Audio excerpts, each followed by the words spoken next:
Історія Русі здається знайомою, але варто відкрити різні джерела і з'являється дивна річ. Одна і та сама історія виглядає зовсім по-іншому. Одні називають себе спадкоємцями Русі, інші говорять, що історію переписали. Хто визначив, де її справжній центр? І в який момент минуле стало інструментом влади? Бо інколи перемагає не той, хто був сильнішим, а той, хто вкрав історію. Чи написав її? Мене звати Назар. Ви зараз перебуваєте на каналі Контури Історії, я є автором цього каналу. Якщо ви ще не підписані на мій канал, підпишіться, авансом поставте вподобайку даному відео, додивіться його до кінця, в кінці буде найцікавіше. Щоб зрозуміти, хто і як переписав історію Русі, потрібно спочатку усвідомити одну просту річ. У середньовіччі історія не була наукою в сучасному розумінні. Літописи, хроніки та історичні тексти писалися не для абстрактної істини, вони створювалися для конкретних людей, князів, правителів, церковних ієрархів, і дуже часто головним завданням таких текстів було не описати події об'єктивно, як ми, зокрема, на цьому каналі робимо, а пояснити, чому влада саме цього правителя є законною. Тобто, у вас є якийсь цар, у вас є якийсь князь, ви якийсь там літописець, ви, можливо, там, тогочасний історик, хоча такого, можливо, там поняття не було, не суть. Вам дають завдання описати і написати мій похід, так прямо, щоб ми його програли, але потім нащадки, потомки, історія мене, як князя, пам'ятала, як великого там полководця і так далі.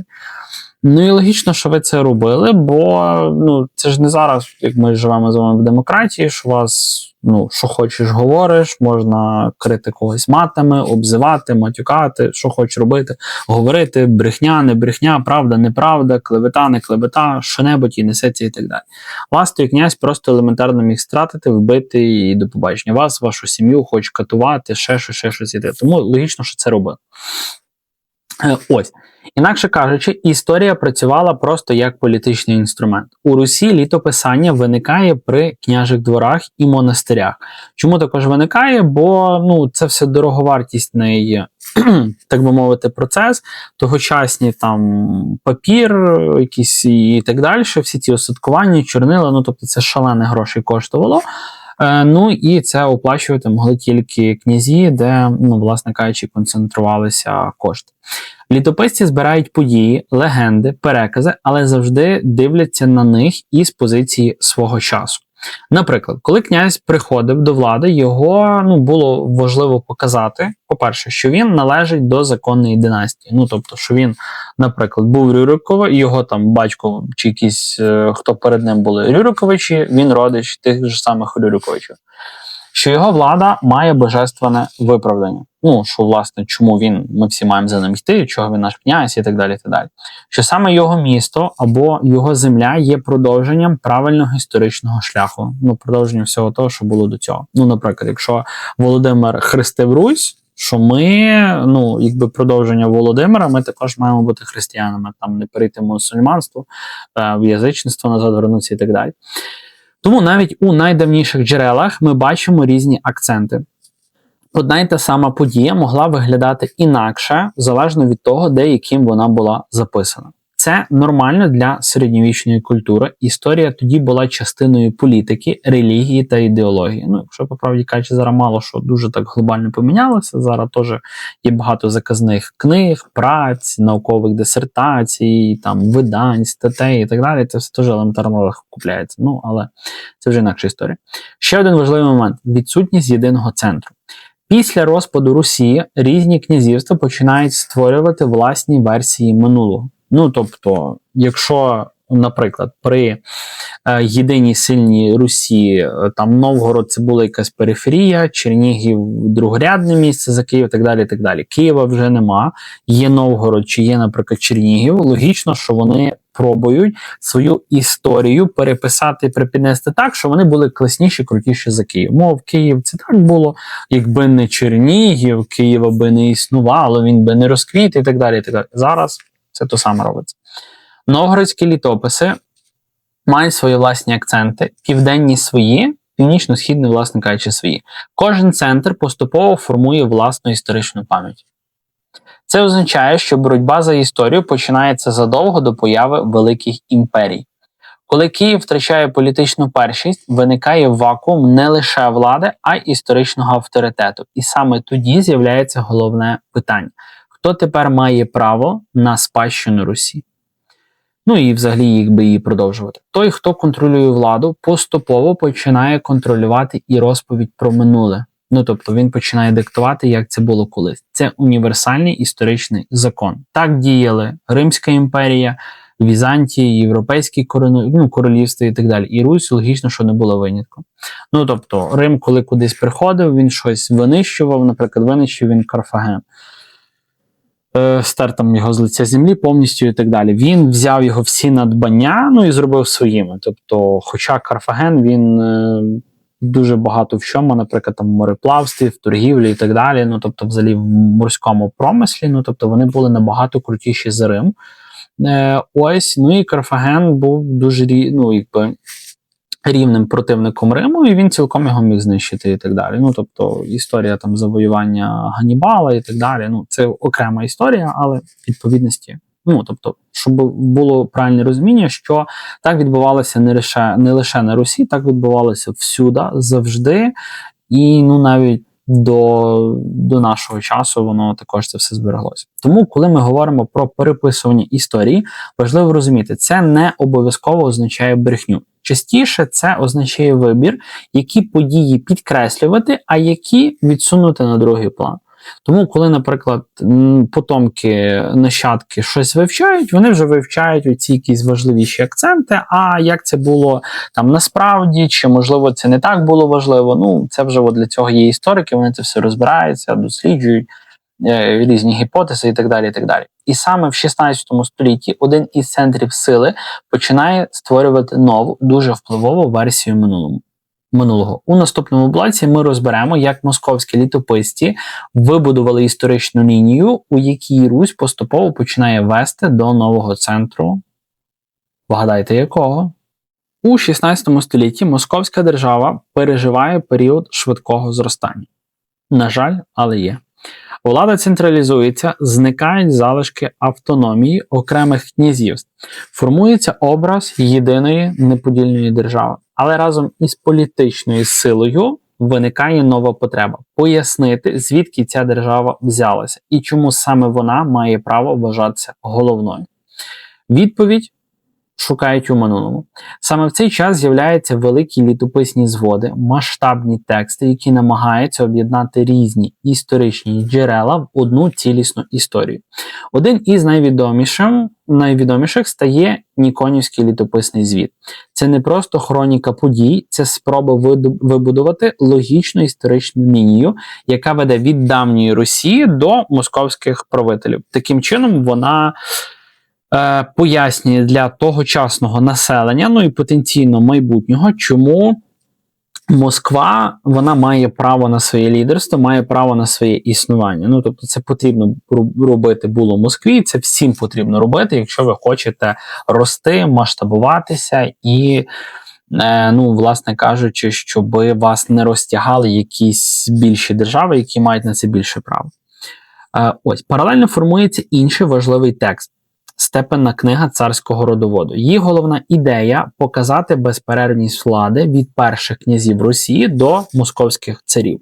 І саме тут відбувається ключова зміна. Київська Русь більше не виглядає окремою історичною епохою, вона стає початком історії, яка нібито природно веде до Москви. Чому вживаю Київська Русь? Ну, щоб окреслити, виділити її, власне кажучи, як нашу, як київську. Бо, на жаль, московити, кацапи, вони це привласнили для себе і для дуже значної частини світу, тому дивимося відео, лайкаємо, коментуємо і поширюємо, щоб наші громадяни, українці, також українці за кордоном, європейці і весь світ загалом знав правдиву історію, як це воно було насправді. Це дуже сильний історичний прийом. Уви, але так воно є. Минуле не заперечується, воно просто переосмислюється, ну і робиться зручним для кого, власне, хочеться зробити. Літописці підкреслюють спільну династію, спадкоємність віри, безперервність влади. Події, які раніше сприймалися як складна мозаїка різних князівств, поступово перетворюються на єдину історію з чітким напрямом. Важливо розуміти, це не була одноразова фальсифікація. Літописці працювали з реальними джерелами, але вибудовували з них нову логіку. І ця логіка була політично зручною. Ну, тобто, як це відбувалося, тобто, насправді, уявіть собі, що ви маєте аркуш паперу, ось ви на нього щось написали ручкою. Знаєте, є такі цікаві ручки, думаю, що вони точно зараз є, де ви написали, і є стирачка, де ви, власне, то, що ви написали цією ручкою, чорнили ви можете стерти. От таким чином відбувалось. Тобто, колись за часів Володимира Великого, Ярослава Мудрого, всіх наших великих князів, тобто, були написані літописи, повість минулих літ, ось там Нестором літописцем, інакшими і так далі. Ви брали відповідності цей літопис, ви витирали то, що вам, наприклад, не подобалося образно. Ви хотіли внести правку, що Москва, перша згадка не в 1147 році, а, не знаю, в 900 році, так би мовити, в часи правління князя Олега Віщого, ось, і відповідності Олег вже стає не нашим, київським, українським князем, а він раптово стає московицьким з якогось дива, бо вони собі вирішили, що вони, власне кажучи, Москва, якісь там згадки заснована десь там-то, там-то. Ось. І таким чином, коли вигідно, знаєте, як жонглювати фактами, і історія таким чином вона просто переписується.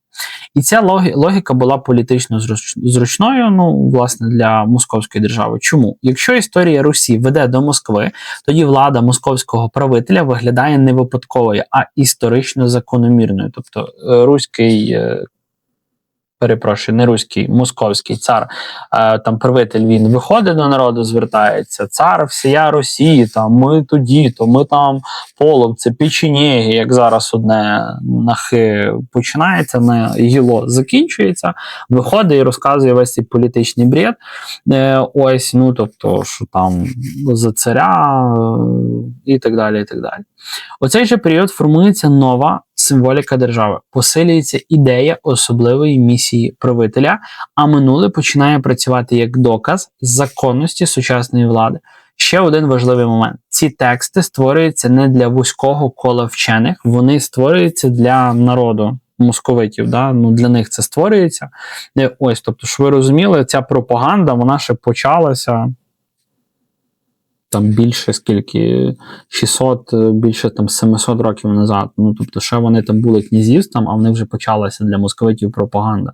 Потім вони стали царством пропаганда, потім імперією пропаганда, потім СРСР і по сьогоднішній день, тобто, та вся пропаганда, вона лиється, на жаль, в неукріпшу свідомість росіянців сучасно.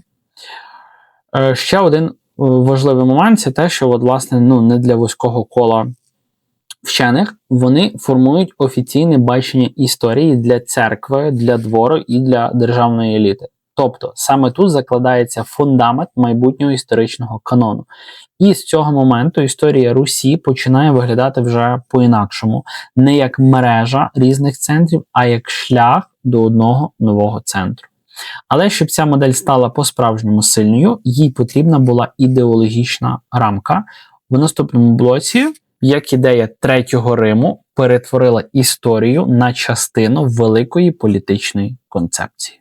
До 16 століття московські літописці вже почали вибудовувати нову історичну лінію. Але для того, щоб вона стала переконливою і довготривалою, потрібна була не лише історія, потрібна була ідея, яка пояснює сенс тієї історії. Такою ідеєю стає концепція Третього Риму.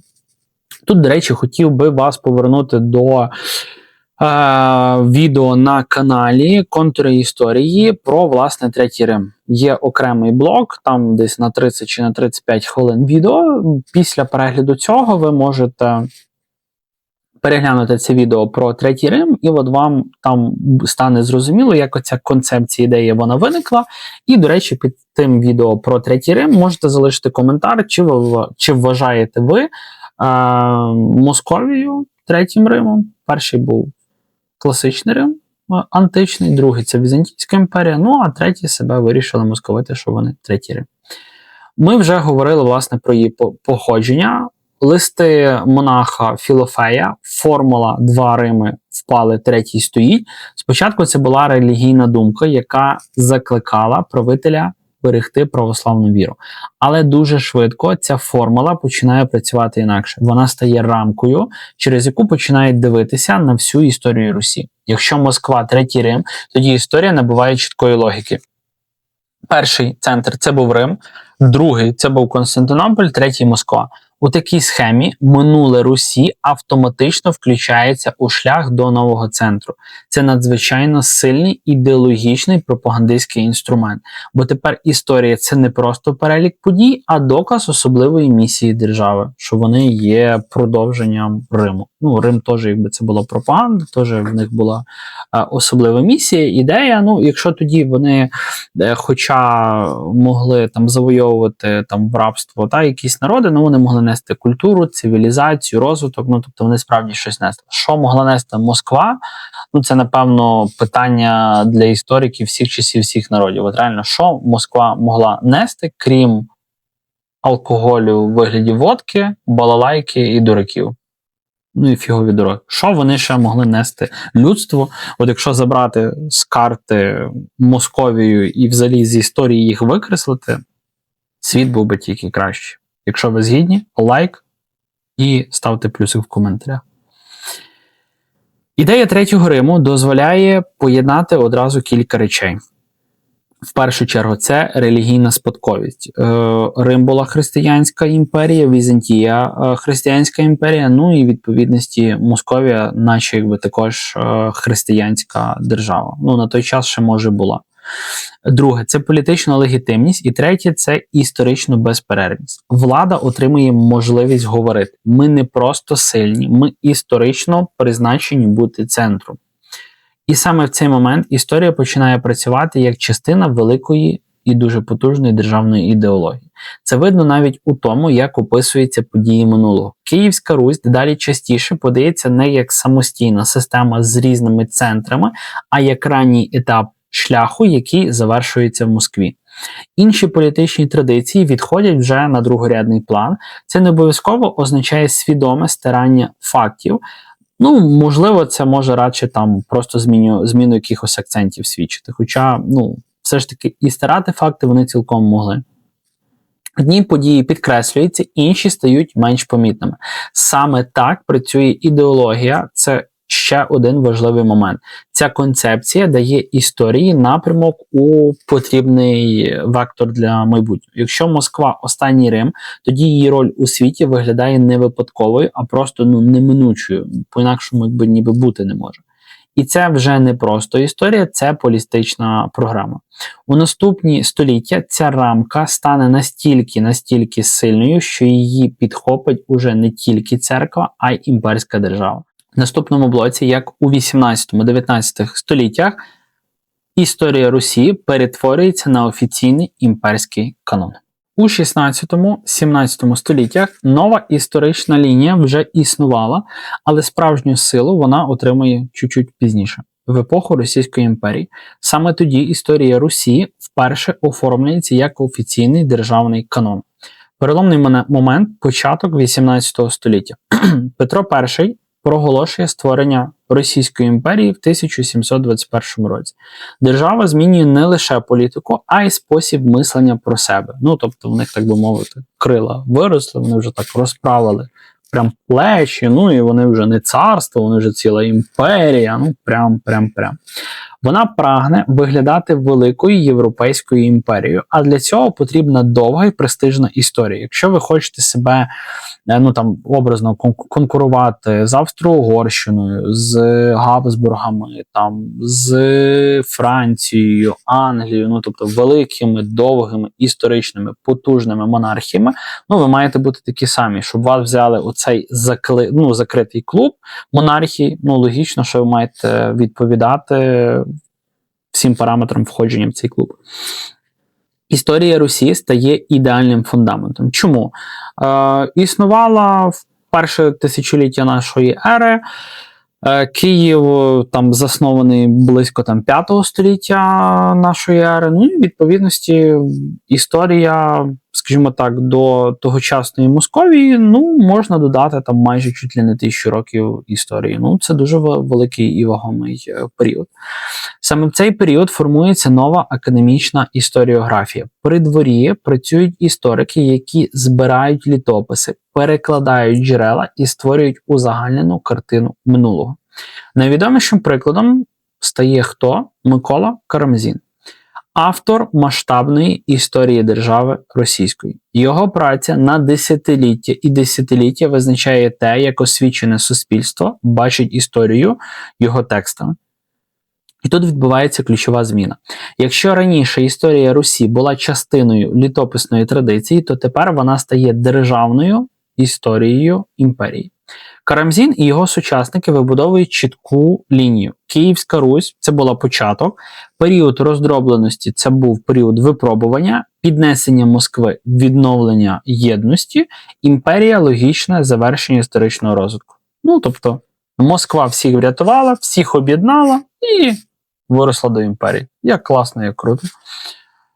Логічно, що такого не було, але ми розберемо, як це, скажімо так, припідносилося ними, і як це виправдовувалося для імперії і для простого люду.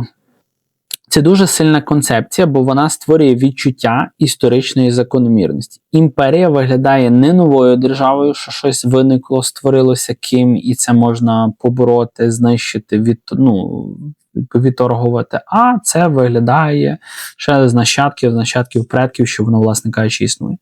А природним продовженням давньої Русі. Ще один важливий фактор – освіта.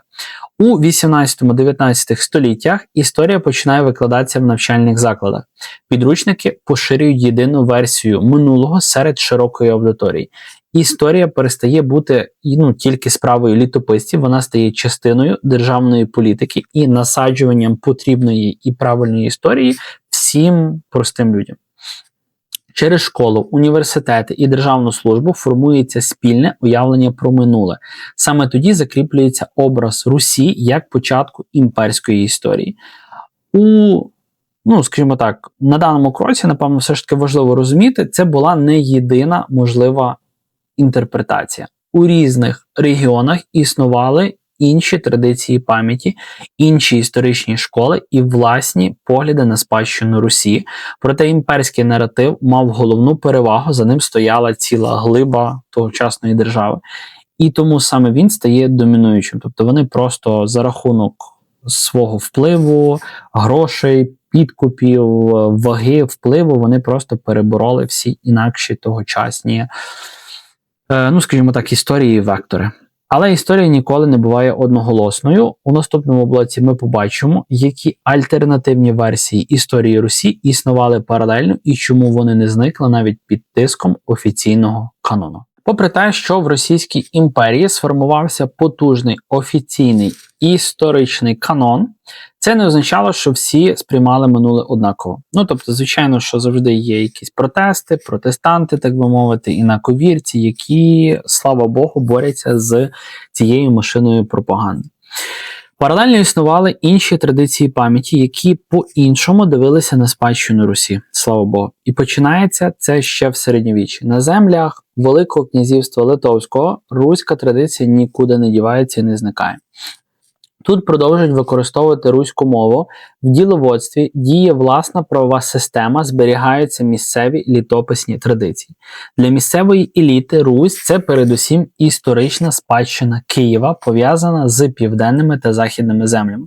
Це вже інший кардинально погляд на минуле, більш такий правдивий, все ж таки, можна сказати, погляд Києва, ну але в складі тогочасного князівства Литовського. У 16-17 століттях, коли ці землі входять до Речі Посполитої, з'являються нові інтелектуальні центри – Київ, Острог, Львів.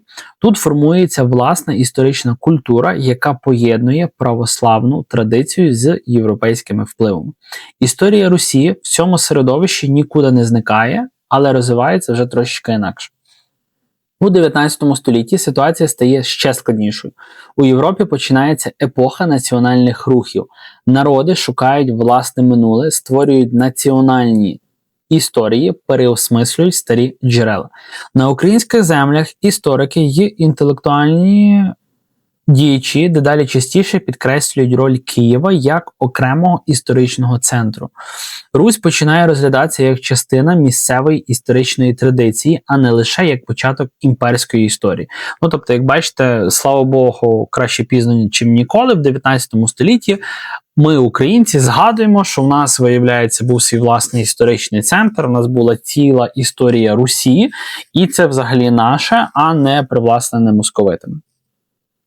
Русь починає розглядатися як частина цілої глиби нашої власної національної української самоідентифікації і взагалі ідентичності, що ми не якийсь там колоніальний просто народ, якого прийшли, колонізували московити, і ми під їхнім сонечком, там в тіні їхній розвиваємося. Ми, так би мовити, там якісь малороси, ще щось, потім вже, що вся та пропаганда, вона напридумує.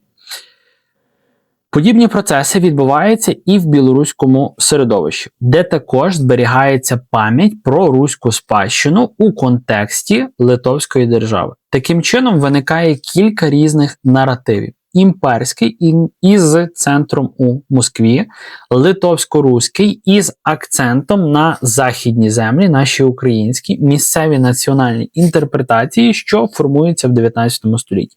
І саме тут стає очевидним, історія Русі ніколи не була монолітною. Різні спільноти дивилися на одні й ті самі події через власний досвід і політичну реальність. Ну, це і закономірно. Русь була дуже великою територією, тобто, як і в будь-якій імперії, Русь частково можна, в принципі, назвати якби імперією тогочасною. Тобто, наприклад, на півдні імперії і на півночі, між ними там сотні, то й, можливо, тисячі кілометрів території, тобто, в них може бути зовсім інакше бачення і, власне, різні вектори. За рахунок того, що були різні погляди, це не просто була якась суперечка істориків. Це, воно так і було. Це боротьба за те, як розуміти минуле і ким вважати себе в сучасності. І тому питання про Русь виходить далеко за межі середньовіччя. Вона стає частиною формування модерних націй. У наступному блоці ми розберемося по ключових моментах, чи можна взагалі сказати, що історію Русі хтось переписав, чи правильніше говорити про конкуренцію різних історичних версій. До цього моменту ми вже бачимо головне. Історія Русі не зникла і не була стерта. Вона стала об'єктом боротьби різних політичних центрів. Кожен починає історію Русі тягнути, перетягувати до себе. І саме в цьому полягає ключовий момент. Коли держава посилюється, їй потрібне минуле, яке пояснює її право на владу. Тому історія починає працювати як інструмент легітимації, просто як фундамент. Московська держава формує власну історичну лінію через літописи, церковні тексти, ідею Третього Риму. Імперія 18-19 століть закріплює цю версію через академічну історіографію і систему освіти. Але паралельно існують інші історичні середовища. На західних землях Русі зберігається власна пам'ять про Київ могутній і руську традицію. Там історія розвивається у зовсім іншому політичному контексті – литовському і європейському. Це означає, що виникають кілька історичних центрів тяжіння, і кожен із них дивиться на Русь своїм власним поглядом. Для одних це початок імперської історії, для інших – частина місцевої державної традиції, для третіх – спільна середньовічна спадщина без одного єдиного спадкоємця. Саме тому історія перестає бути наукою про минуле, вона стає простором суперництва ідей. Кожен новий історик, кожна держава, кожна епоха переосмислює ті самі події, але через власні потреби. І тут виникає ключове питання, яке ми маємо розібрати далі. Чи можна взагалі говорити про одну правильну історію Русі, чи ми маємо справу з кількома рівноправними версіями минулого? Саме це стане ключем до фінального розуміння всієї цієї величезної проблематики, взагалі цього міфу, а можливо і не міфу, про переписану історію Русі. Після всього, що ми з вами побачили, стає зрозуміло. Питання про спадкоємців Русі ніколи не було суто історичним. Воно завжди було політичним, культурним і навіть психологічним. Коли Русь існувала як один єдиний простір, ніхто не ставив питання, кому вона, так би мовити, належить. Але після розпаду і зміни центрів сили різні держави почали дивитися на минуле як на джерело своєї власної легітимності. Тобто вони хочуть виїжджати за рахунок Русі. І саме тоді виникла конкуренція за спадщину. Московська традиція вибудувала лінію безперервності від Києва до нового центру влади. Це давало історичне виправдання сильній централізованій державі. Західні руські землі зберігали інше бачення. Русь як частину власної політичної і культурної традиції, пов'язаної з Києвом і європейським простором. Пізніше, в епоху модерних націй, кожен народ почав переосмислювати Русь вже через призму власної ідентичності, і тут з'являється головна і ключова річ, яку дуже і дуже часто ігнорують. Середньовічна Русь не була національною державою у сучасному розумінні. Люди того часу не мислили категоріями сучасних націй. Тому спроба знайти одного єдиного спадкоємця – це погляд пізніших епох, а не реальність середньовіччя. Русь залишила спадщину одразу кільком історичним традиціям, і кожна з них взяла з минулого те, що відповідало її власному розвитку. Одні – державну модель, інші – культурну спадщину, треті – історичну пам'ять про Київ. Саме тому суперечки навколо Русі тривають і сьогодні, бо це не лише питання минулого, це питання того, як різні суспільства бачать себе у сучасності. І якщо подивитися чесно, історію Русі не можна звести до однієї прямої лінії. Вона схожа на дерево, у якому дуже багато гілок, що розійшлися після спільного кореня. І кожна з цих гілок має право говорити про свою частину власної спадщини. Історію Русі не можна звести до однієї простої формули. Вона не належить одному місту, одній державі чи одній версії минулого. Правді нам належать, але вертаємося все ж таки до історії. Різні епохи створювали свої відповіді, і кожна з них бачила Русь по-своєму. Хтось писав літописи, хтось будував імперії, хтось намагався повернути власну пам'ять про минуле.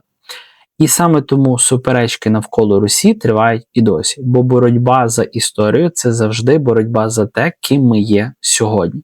А найважливіше пам'ятати, минуле не змінюється, змінюється лише те, як його розповідають. В коментарях напишіть, чи може існувати одна, так би мовити, правильна версія історії Русі. Поставте вподобайку даному відео, якщо ви ще не підписані на канал, підпишіться. Якщо маєте можливість, підтримайте мене як автора і розвиток цього каналу донатом. Актуальні реквізити будуть тут, будуть в описі під відео. Ось, доєднуйтеся до розвитку випуску всіх наступних майбутніх відео, підтримуйте український YouTube і україномовний контент. Побачимось з вами в наступних відео і бережіть себе. Побачимось з вами у наступних відео.